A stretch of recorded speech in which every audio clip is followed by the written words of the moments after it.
Hello, What's up, buddy. everybody? How you doing? How's everybody doing? Welcome. Welcome.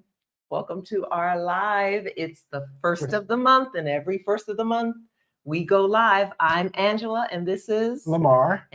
our channel. Welcome to our YouTube channel. If this is your first time visit, welcome, welcome, welcome. If you are a return visitor, welcome back. Yes. Glad to have you as a part of the family because every month we go live on the first of the month because it's the first of the month. So grab your checks and get out. Mm. It's the first of the month. Hey, so grab your checks and get out. Ah, hey, it's the first of the month. He's such a hater. Uh-huh. Welcome back to our channel. Today we are going to be live and we are discussing a topic that is a little bit controversial. Yeah, Wouldn't you say? Yeah, going through some groups and things like that on Facebook and expat groups. This came across about a week or so ago, and it was concerning to me because of what was said. Mm-hmm. And I was like, I hadn't experienced that.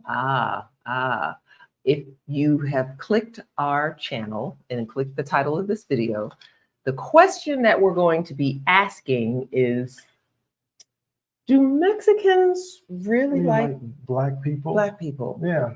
Do they really like Black people? I mean, we get this question a lot, Right. and we hear this often in expat circles outside of the United States, definitely in the United States. Yeah. People asking the question, do Mexicans like Black people? I don't know. Do they like Black people? And so we wanted to talk about it and invite you to have a conversation with us as well, Right. to bring your experiences, to bring your commentary, and let's really talk about it, right? Yeah, absolutely. Okay, so tell me about what you saw online. Well, there was a person that said that think twice about moving to Mexico because Mexicans don't like Black people. No, was this a Black person saying this, or It was a Black person. Okay. Yeah. So how did it make you feel? Right off rip. I sat there and thought about it. I was like, wow, we've been here almost 2 years. If you didn't know, and I didn't know, I moved to to Mexico from the United States about almost 2 years ago. Yes. With our 2 kids, well, 3 kids technically, because our oldest is grown and she's here too.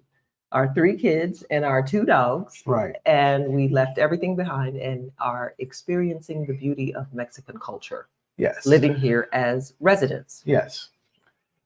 It concerned, well, it kind of threw me because I was like, wow. What were the other people saying? Other people are commenting on that, saying that hasn't been my experience. That's not what I've seen in other videos, content, YouTube videos, and things like that. That someone's having concerns about the way they're being treated or how Mexicans are reacting to them. Mm-hmm. And one of the thoughts that I had was, sorry, we have 2 baby dogs. 2 puppies. And who are really trying to have fun. Yes. Hush. Hush. And so they're newborns. They're like 8 weeks. Yeah. 8 or 9 weeks old. Yeah. So my experience has been all the people I've come in contact with have been kind, have been helpful, even encouraging when I'm telling them that I'm working on learning Spanish. So that's your answer to the entire question is right up front. Is yes. Yes.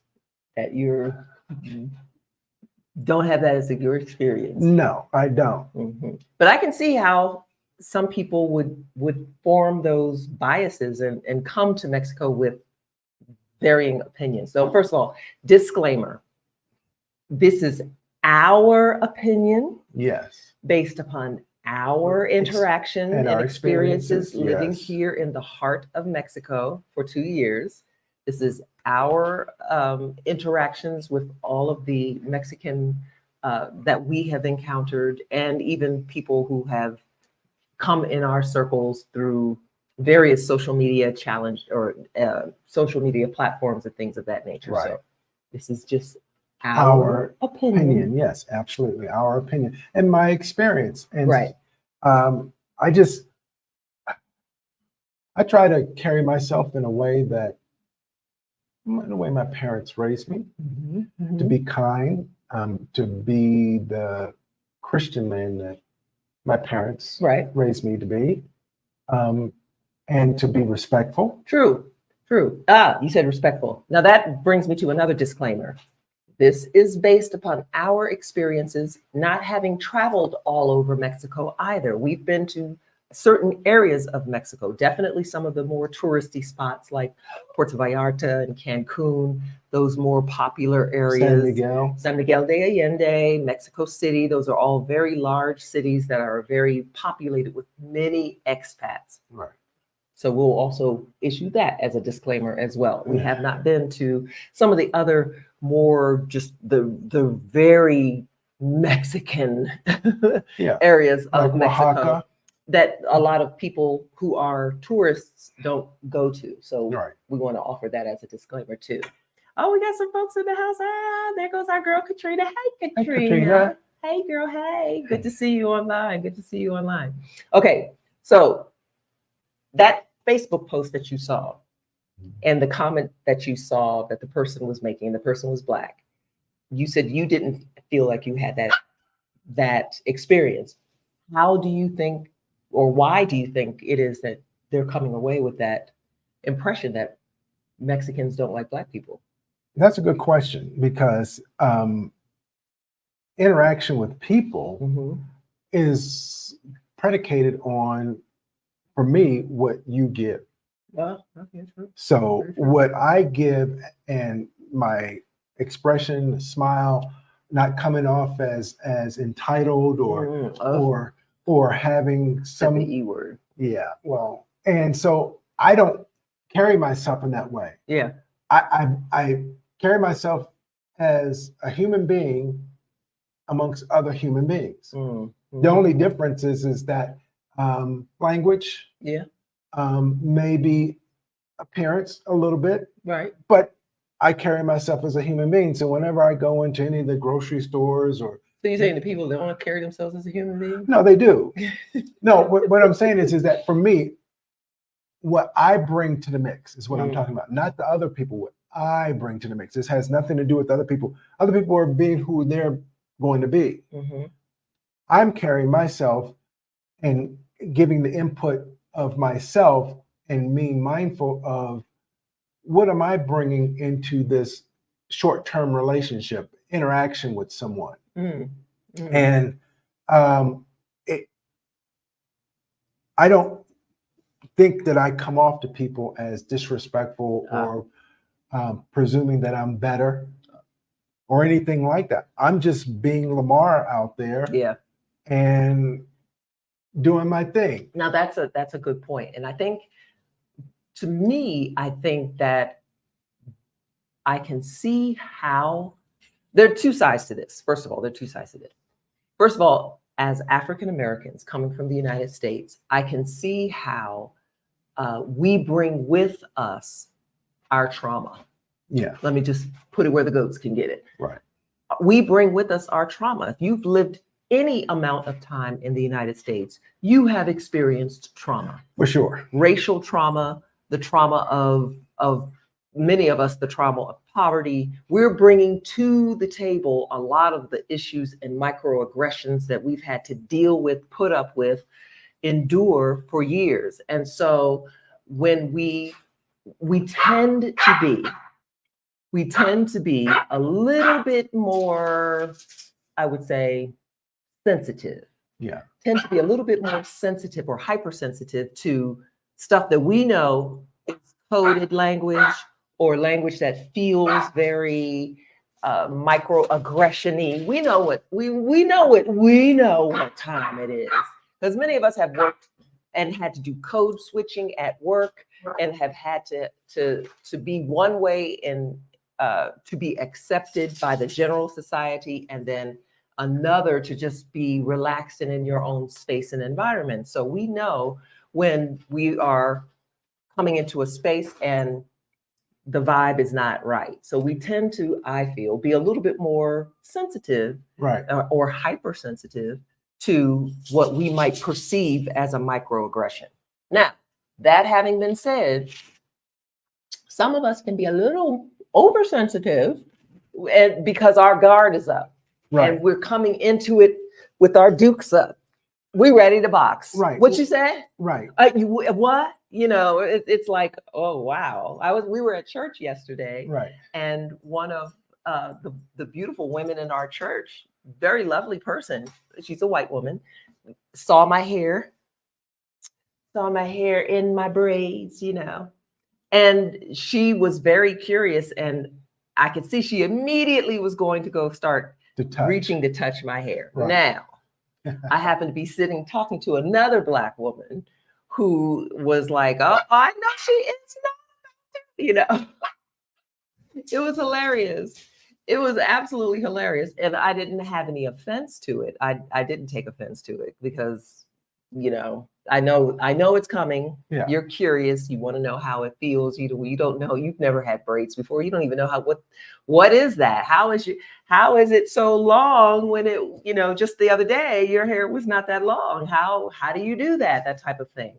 So I was kind of expecting, or at least in a space where I knew that this was going to be an encounter and an interaction that I was going to have. And so I didn't have that sensitivity. Now, however, I do know many Black women who, if you put your hands on my hair, right, you know, it's going to be consequences and repercussions going down. Y'all, you feel me? Y'all know what I'm talking about. So right.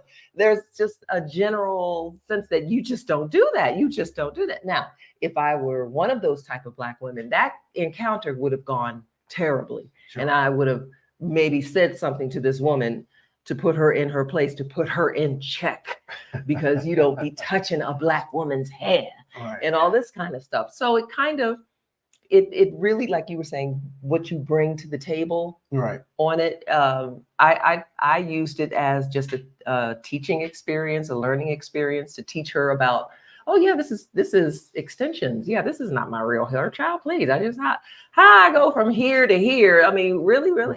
and just kind of. She was like, oh gosh, I wish I could do that with my hair. My hair is way too thin to be able to be braided like that. And it's so beautiful. And it was just really a moment for us to have a cultural appreciation of the difference. And we were able to have a nice experience. And I had the same experience with another person who was Mexican, and she had the kind of same. She didn't touch my hair, yeah, but she kind of was like, wow, oh my God, I love your hair, that type of thing. So it was, you know, but really the way you encounter, or the way what you bring to the table really does kind of color your perception. Well, and to add to this, I'm a boomer. I'm a boomer. I'm a baby boomer, and I'm at the tail end of baby boomers. But however, I've experienced a lot of things, yeah, in my life, yeah, with regard to racism. So I know what that feels like. I know what it feels like to get on an elevator and someone stare at you and like, what are you doing here? You're not supposed to be here. Yeah.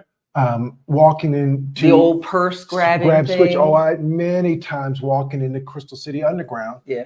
And walk past a white woman. Yeah. And she switches from the side that I'm on, walking past her, to her opposite side, thinking that I'm going to snatch her purse. Right. So I know what that looks like. I know what it feels like. Right.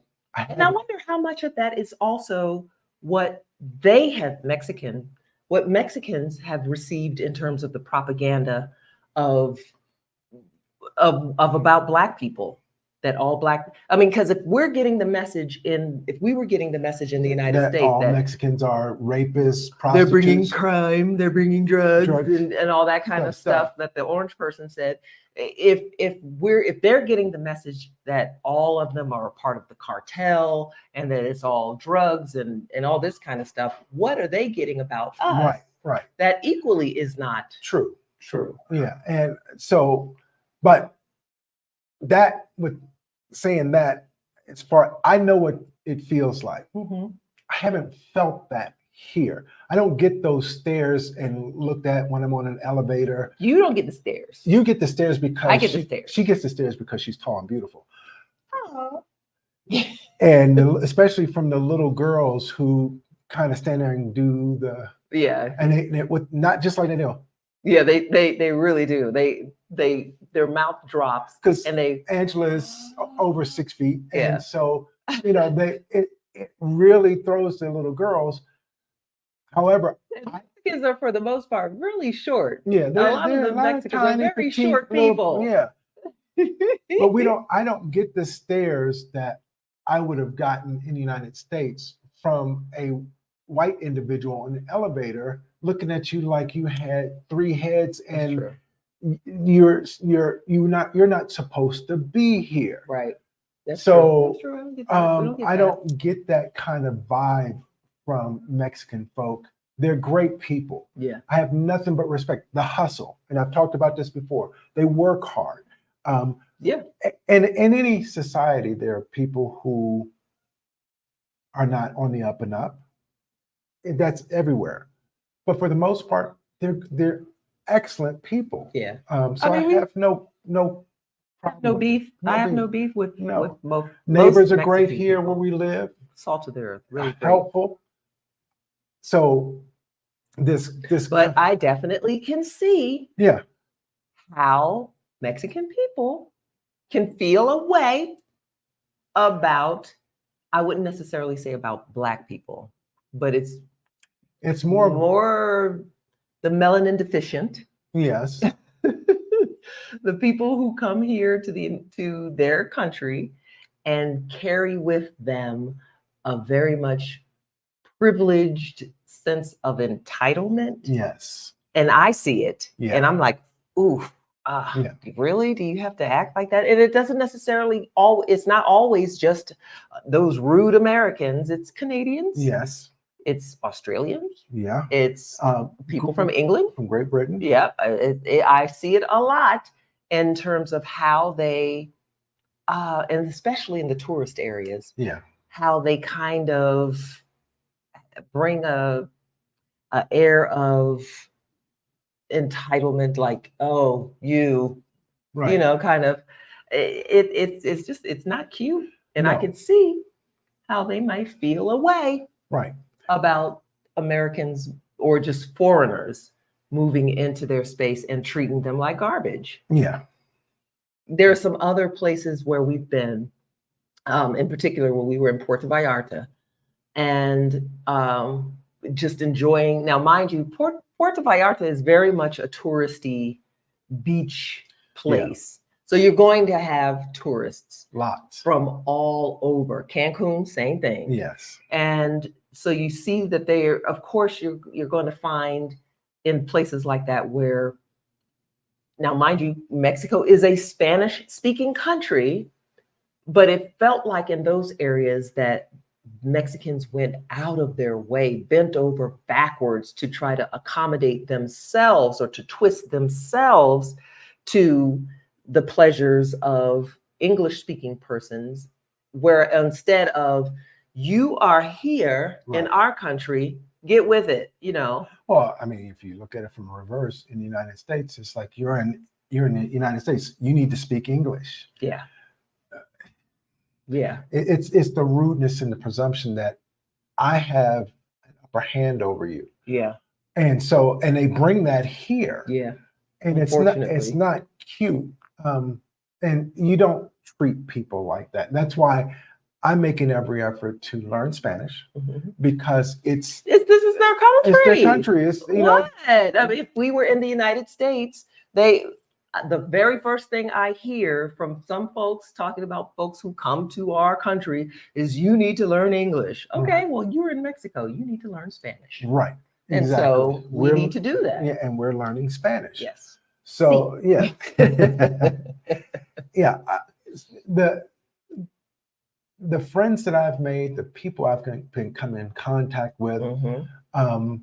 are not all indigenous. Right. Oh, yeah, true. There's quite a few of them that are mixed, Right. and they do not give an air of I'm better than you or Mm. better than others that come there, because and there are some who have more melanin in their skin, Right. and a lot of people may know, and I race RC cars, so the group that I hang out with, there are some guys that you can tell that have some Spanish descent, Right. some that are mixed, Hmm. and so we all, have a good time together. Yes, as you say, it's a rich man's sport. However, Most regular Americans, let's not even put it like that. Most regular Americans can't race RC cars, so yes, it is a luxury hobby. but on the Little other bit. side, but the racial component is separate from that. So in the United States, there's a lot of brothers, Oh, right. a lot of brothers that actually race RC cars, and there's a good and they intermingle a lot. However, there are some in that group that I've decided to detach from because of their affinity for tangerine colored men. So it makes They it, like red hats, is what you say? yeah. So here, I don't feel that. Uh, I don't feel that here. yeah. And I definitely do think that there are some people who who come to Mexico and bring with them their baggage. So my first PSA moment would be to do that internal work Yes. before you leave the United States, or to begin to be conscious of it while you're here. And the reason I say that in terms of the internal work is because of an experience I had when I was in Cancun a couple years ago. I had come to have like a writing sabbatical for my dissertation, and then also get some dental medical tourism, and was going to kill two birds or feed two birds with one hand. Yes. Right. And so I was on my way to the mall one afternoon, a sunny, bright afternoon. It was during the middle of the day, and there was a nice breeze that was blowing. I thought, oh, actually, I'll walk down to the mall. And I had on a hat, and a gust came through and was like, boop, you don't need that hat. And the hat took off and was blowing in the middle of the street, in the middle of this. It wasn't a highway, but it was a very busy thoroughfare. And I was like, and so I darted out into the street. Now, luckily, there wasn't anyone coming. There weren't any cars on the street at the time. But I darted into the street to go chase my hat.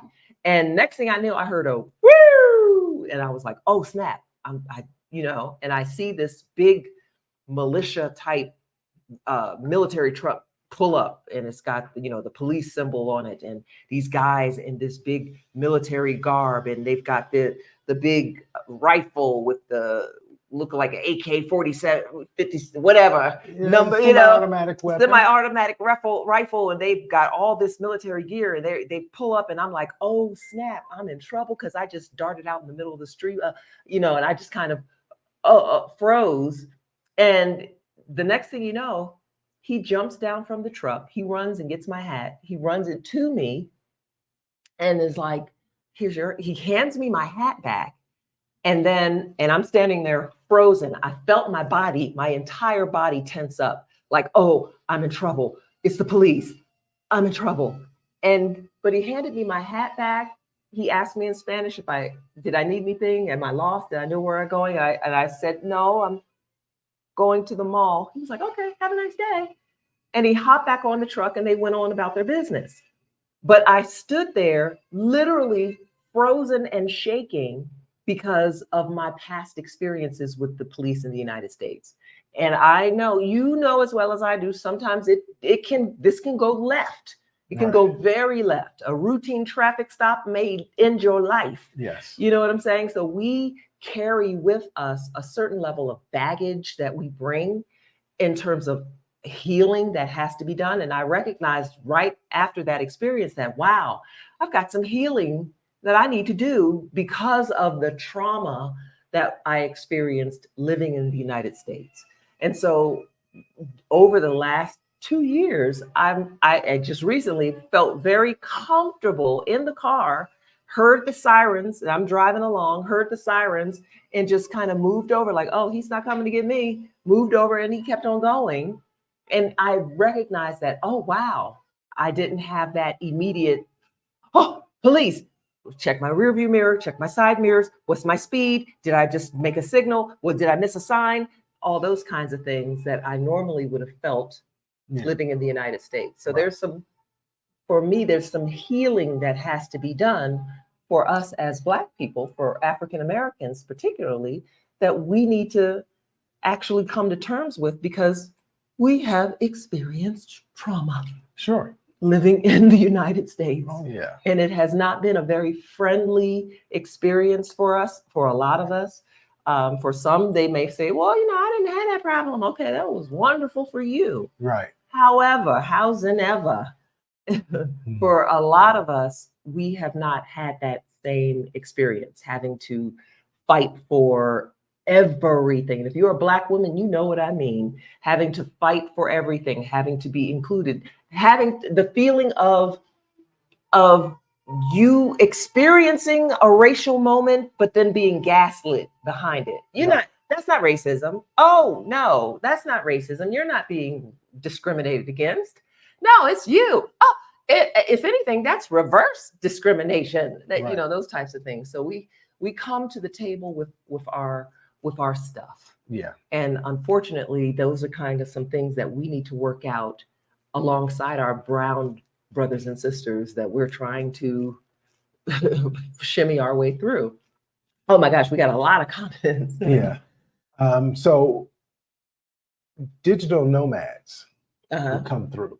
Oh, right. The types of people that Types of people come through. Slow travelers, vacationers, folk coming to stay, retirees. Difference, very different. Right. Very different experience in the types of people that come to Mexico. Like you mentioned, the digital nomad is a different type of person than the retiree. Right.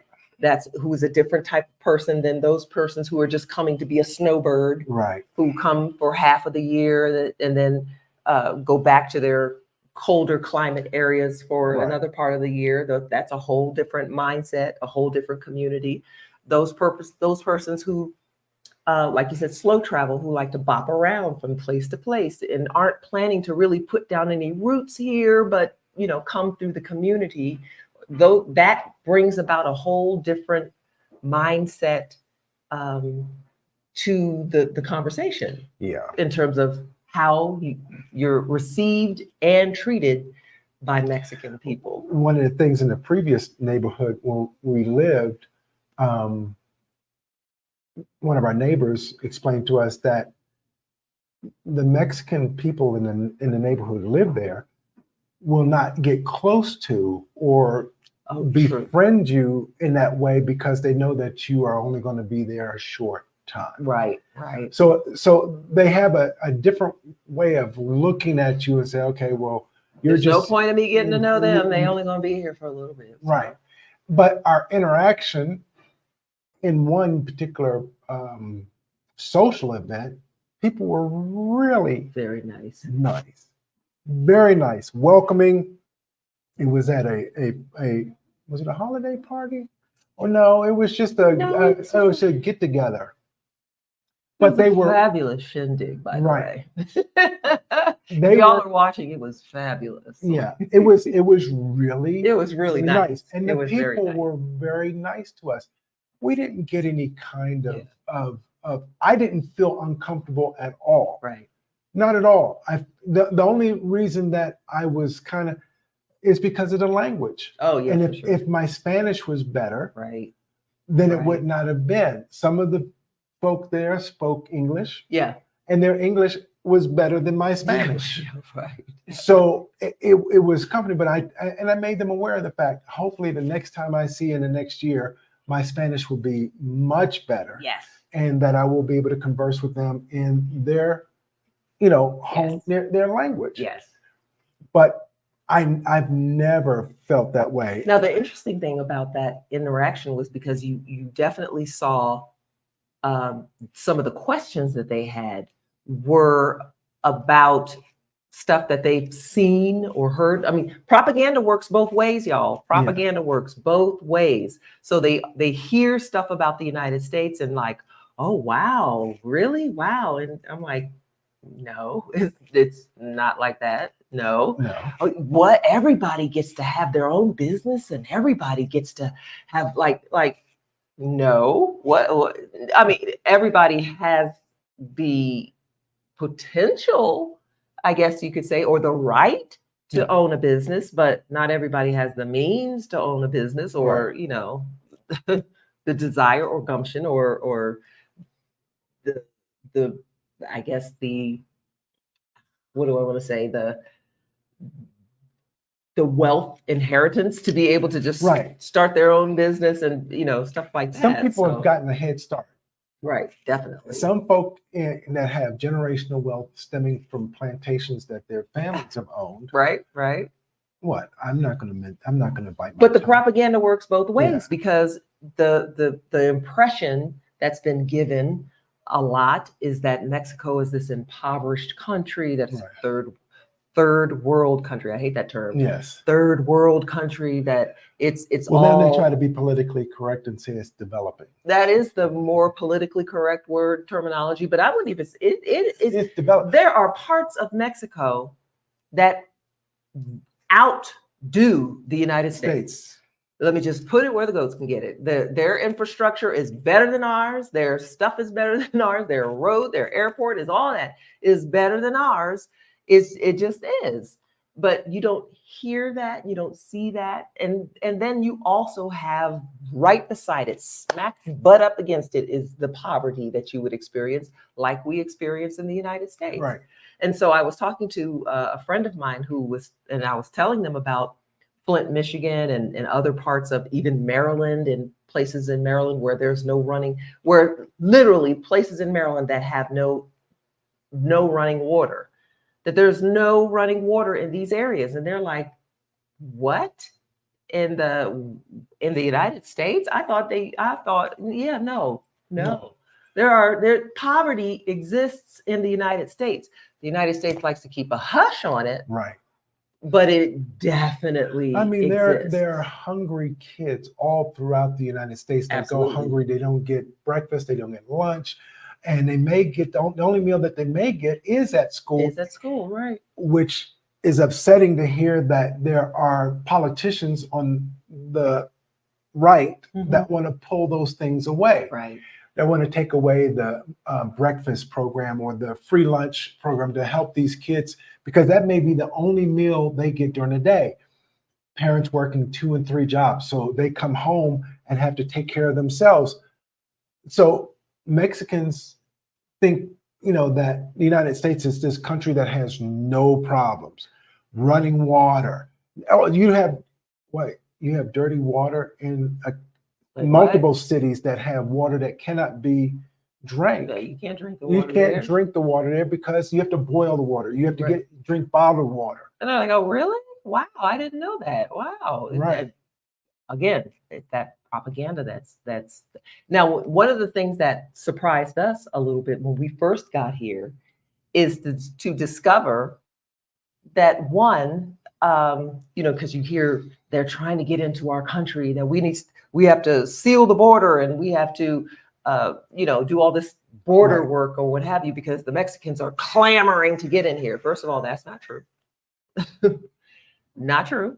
Mexicans don't want to be there. And there's a lot of Mexicans who are very proud, with a capital P, of their country. Right. And they're like, take your United States and kiss our huacha, know, because we are very happy here. Now, what you do see a lot of, and we just saw it just yesterday, migrants from Honduras, from Guatemala, making their way up through Mexico to come to the United States. So what you have is a lot of those persons coming up from the United States, or through Mexico to get to the border. Now, also coming through the border are Russians, are people from the Middle East. You don't hear that, but that is a large problem of Russians coming into Mexico and coming into the United States that way. That's some propaganda that you don't really hear But it's a big fact. The other big fact that we have here, or that we recognize here, that colors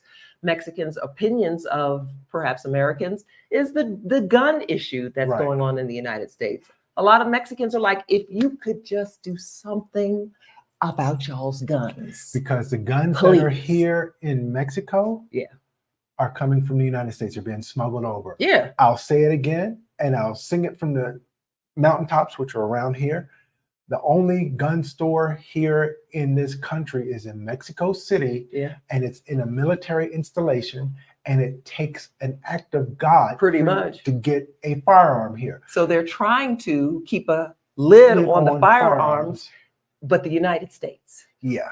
But the United States. So you do have some of the coloring of that. I would not, if I were to answer this question, if someone were to ask me, do Mexicans like Black people?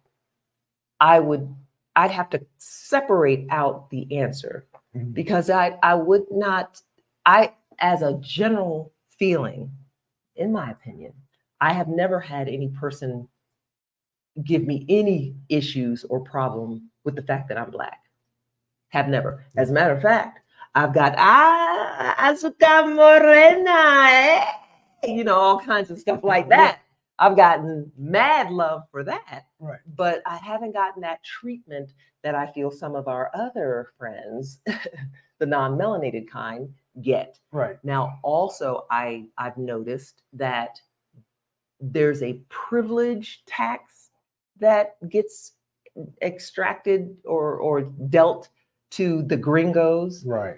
that Which are they affectionately call gringo price. that is because they're white.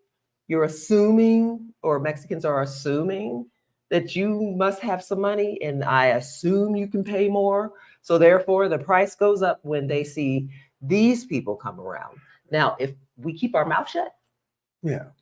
when we go into the tiendas, Yeah. and we keep our mouth shut, they will assume Right. that I'm one of them. Yeah. And we can get the gring, or we don't get the gringo type So until Right. we open our mouth and they go, oh, you You have money. Yeah. But the assumption is that, and we had this conversation earlier, Mhm. is that if it costs 8 pesos for the locals, they'll try to charge someone from the United States 20, Mhm. thinking that we want to pay 20. But it's a thing of ignorance and not knowing what locals pay. Right. Yeah. true. So when we don't want to pay the 20. We'd rather pay the 8 just like everyone else. Yeah. True. It's not that we want to pay more, it's we pay more because we don't know. And because you don't know, you end up getting the gringo Now price. that's kind of a which came first, the chicken or The the egg? egg, yes. The gentrification issue. Yes. That Mexicans have a problem with.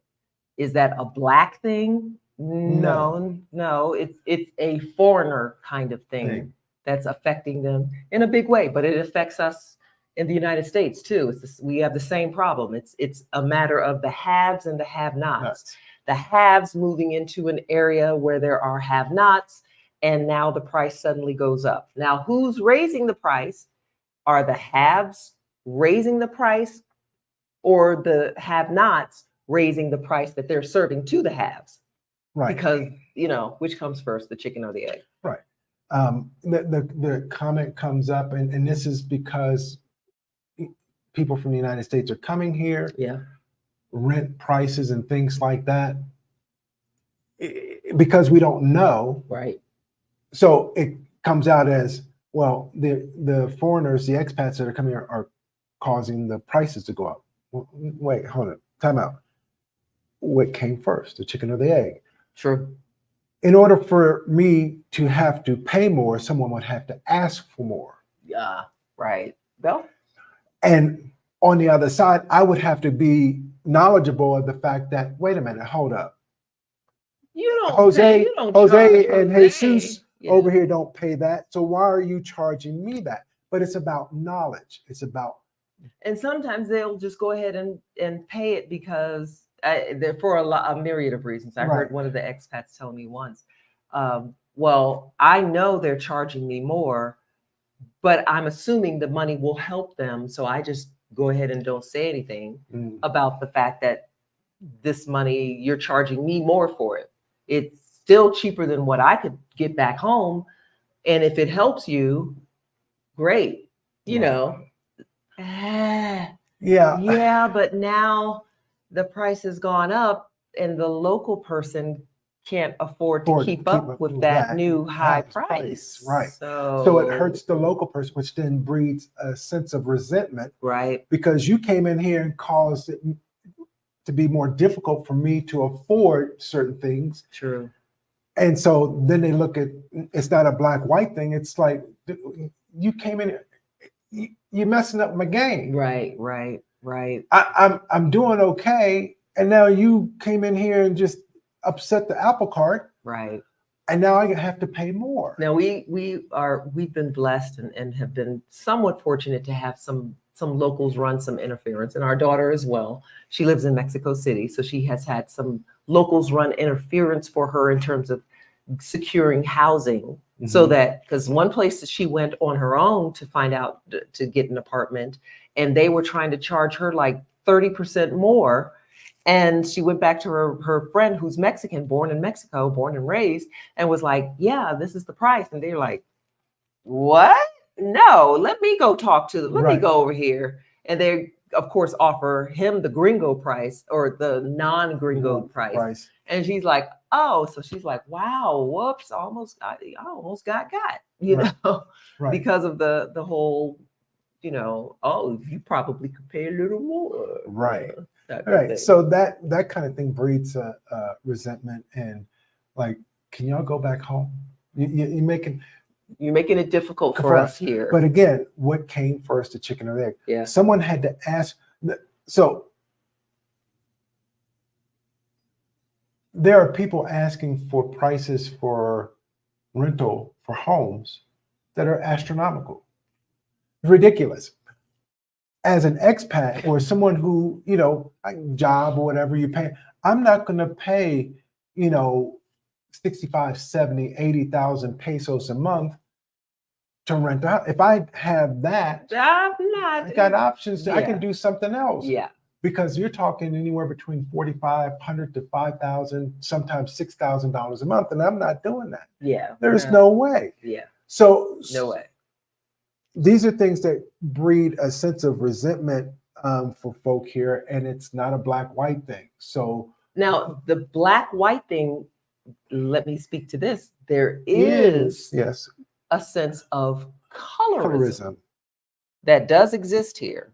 Now that is, we're not trying to pretend like we don't notice that there is a little bit of some, not a little bit of colorism, but that's a result and probably some residue from the colonialism that happened with Spain coming into this territory and wreaking havoc upon the indigenous community that was already here. So there's definitely a sense that you see between Mexicans of I'm a white Mexican as opposed to a brown Mexican because my ancestors came from Spain, that type of thing. Right. And so, oh, you're indigenous and brown because, that type of, you do see that.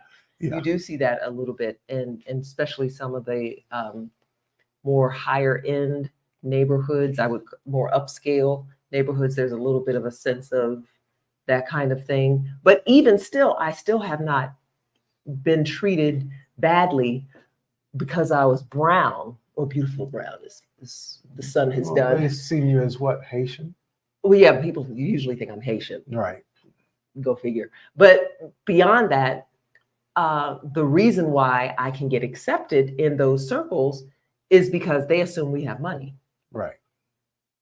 They assume that we're here as Americans and we must be wealthy. So therefore come in. You may come in, even though you're brown, you may come in, but those indigenous brown people, no, that type of thing. It's like, you do see some of that. Not as often. And for me, I don't see it as rare as you would think you might see, but that I would definitely say exists. Okay, so we've had a whole comment going on in the chat, and I love Yeah. to see it. I love to see it. Okay, so let's see what we have here. Oh, guarded not because of race, but what the media portrays Mexican to be: cartel and scary. Yep. Yep.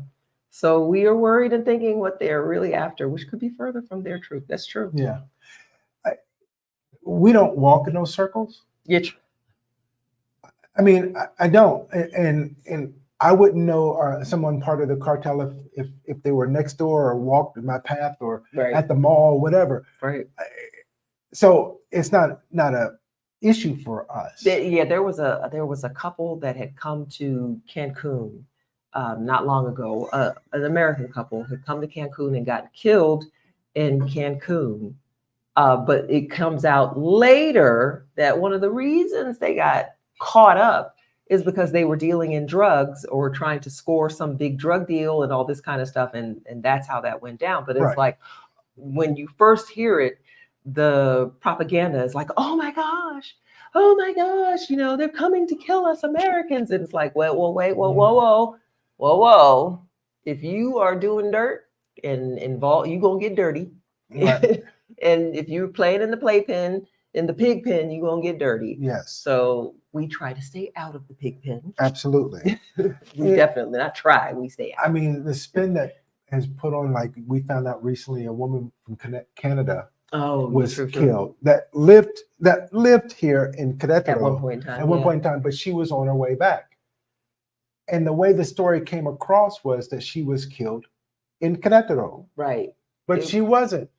It was near the border. Near the border, where it's kind of, again, dangerous. and because she you was do have- she was traveling at night. Yeah. Oh yeah.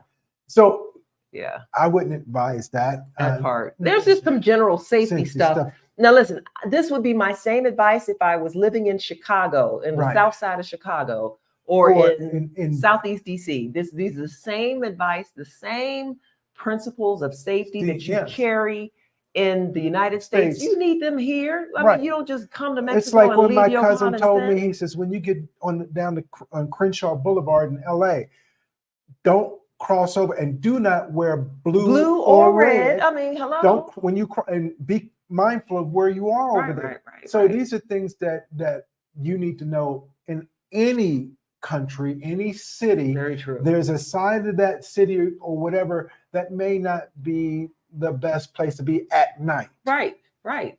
Because crime exists Everywhere. in every country, everywhere. So you're going to have to bring with you your regular general smarts Right. with how you carry yourself.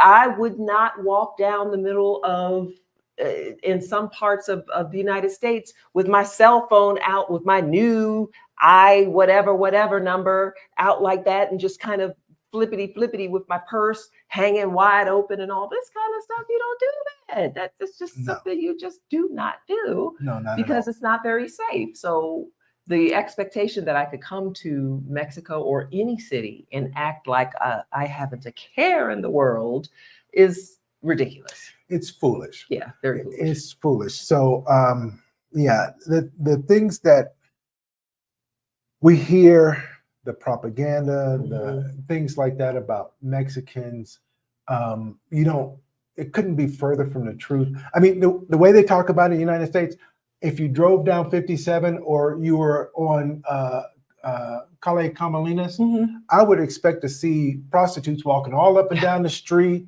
gangbangers out there with their submachine guns, dudes out on the corner with dealing drugs and carrying on. It's That's like, the way they make it. They make it sound like, oh my God. When the reality is, as I actually feel safer here in Mexico than I do when I go back to the States. And I was back in the States just a couple of weeks ago, and my nerves was on 10 because there was a shooting nearby and all this kind of stuff. And I was like, oh my gosh, get me back to Mexico where I feel safe. You rarely hear of any kind of, firearm where we shooting here in this area.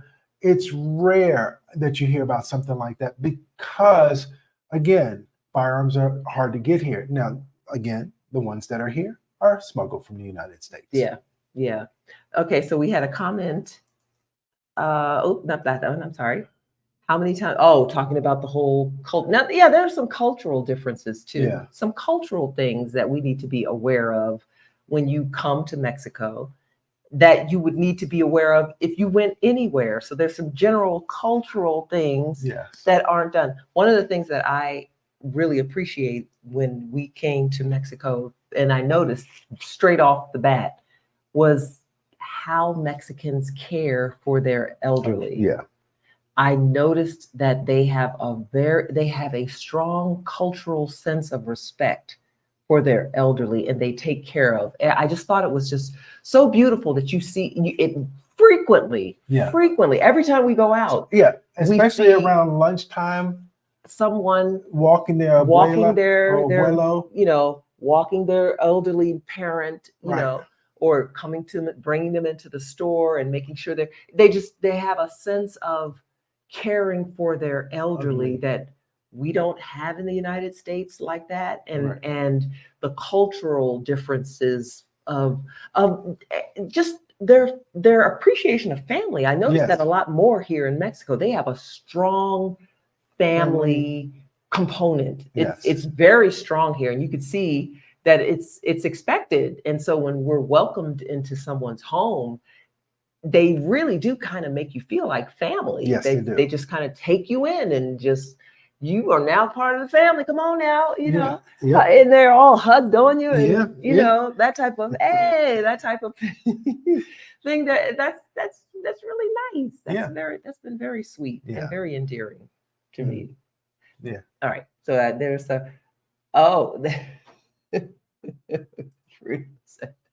media perception. Somebody thought you knew Michael Jackson. Some people think that you know Lamar. Oh, so their only association with me is that they know the quarterback for the Baltimore Ravens, Lamar Jackson. Ah, I don't look like him. don't know nothing like him, Lamar but they don't Jackson. make that mistake. Oh, like Lamar Jackson. I'm like, What's your name? Lamar. Like Lamar Jackson? Jackson? You know? The Baltimore Ravens? Oh, I was my like, goodness. wow. Yeah. Wow. Okay, guys. Okay. So I can only imagine if Michael Jackson was alive. Do you know Michael Jackson? Oh my goodness. I think it's now the person would be Beyonce. Do you know Beyonce? Okay, then we have some other comments. Are you making great efforts to befriend and be in Mexican circles and be friends, not just to practice speaking Spanish? Oh, yeah. Absolutely. Absolutely. Absolutely. And not just for speaking. I mean, there's a lot of persons that have become our friends because, and they're Mexican, but it was not a situation of, I got to practice Spanish. Hey, you Right. practice, No. that type of thing. Now that helps. Yes, it does help. I'm not even going front. That helps because usually that person is trying to also practice English as well. Mhm. We have a new vet because of the puppies. Yes. We have a new vet. Her name's Angela. She has a beautiful name. It's Angela. And we're working this thing out. My Spanish is rough. Her English. Her English is rough. But we are doing this thing because Right. we are going to forge this relationship. Her son's name is Ben.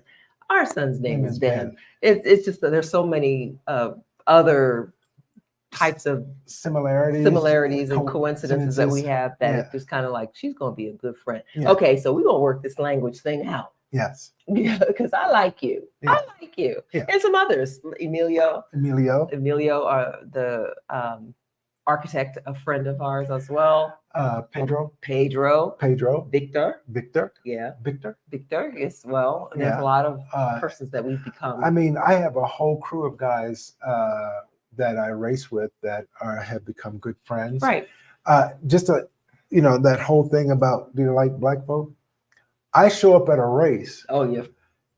And these guys come up, Javier, Lamar! and hug me.